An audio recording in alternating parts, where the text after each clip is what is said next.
3:00 a.m. A balmy summer night in Indianapolis, Indiana, July 14, 2015. An otherwise quiet street guarded by uniformed police officers suddenly turns into a frenzy of activity. Flashlights cut through the darkness as they dart to and fro, investigating an alarming report: the Marion County Treasurer's Office has been robbed. But this is no ordinary heist. An estimated $600,000 in cash and checks vanished without a trace, leaving behind only confusion, bafflement, and an eerie silence. Welcome to The Money Trail, where we delve deep into the world's most confounding financial mysteries. Tonight, we begin our journey in Indianapolis, home of the still unsolved caper that left locals and law enforcement stunned. The Marion County Treasurer's Office, a bastion of public trust, was turned upside down in what remains one of the strangest unsolved heists in the city's history. The missing funds were earmarked for the county's property tax payments, a critical function that ensures the smooth operation of local government services and infrastructure maintenance. With such a substantial sum unaccounted for, the ripple effects threaten to disrupt vital public services, leaving officials scrambling to pick up the pieces. But who could have orchestrated such a daring and calculated theft? And how did they manage to abscond with such a staggering sum without raising any suspicions? These are just some of the questions that continue to haunt investigators more than 6 years later.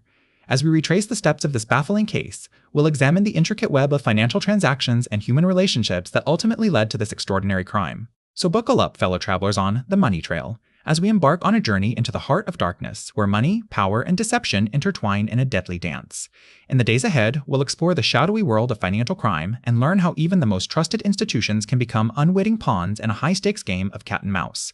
The Money Trail continues with an investigation into one of the strangest unsolved heists in Indianapolis's history. The crime scene, a seemingly ordinary office building housing the city's branch of the Federal Reserve Bank. On a chilly February night in 1983, thieves managed to bypass the building's sophisticated security system and entered the vault, making off with over $2.7 million in cash, gone without a trace. The stolen money was part of an estimated $45 million shipment, bound for destinations across the U.S., but this time intended for the Chicago Federal Reserve Bank. The Indianapolis branch served as a layover point for currency en route to its final destination, accumulating millions in cash from regional banks before being transferred out every few weeks. The stolen loot was not the typical mix of small denominations. Instead, it consisted of 165 bags filled with $10,000 worth of uncirculated 20 bills each, a total of 3.3 million notes. The sheer volume of cash and identical serial numbers should have made tracking the stolen money easy, but they vanished without leaving behind any substantial leads for investigators to follow. The Federal Reserve's currency is specially marked with symbols that identify its origin, making it nearly impossible to spend undetected in large quantities. To this day, no one knows what became of these bills or if they ever resurfaced. The case remains open and unsolved, leaving behind more questions than answers. How did the thieves gain access to the building without triggering alarms?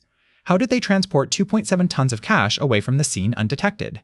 And most puzzlingly, how has this massive sum managed to evade detection for almost 4 decades? As we delve deeper into this perplexing case, join us as we try to unravel the labyrinthine world of financial crime. In our next segment, we'll examine the possible suspects and theories surrounding this bizarre heist, from inside jobs to international spy rings. Stay tuned to The Money Trail. As we journey further down the money trail, the question lingers: who could be behind such a colossal, undetected heist? Our search for answers reveals a web of possibilities,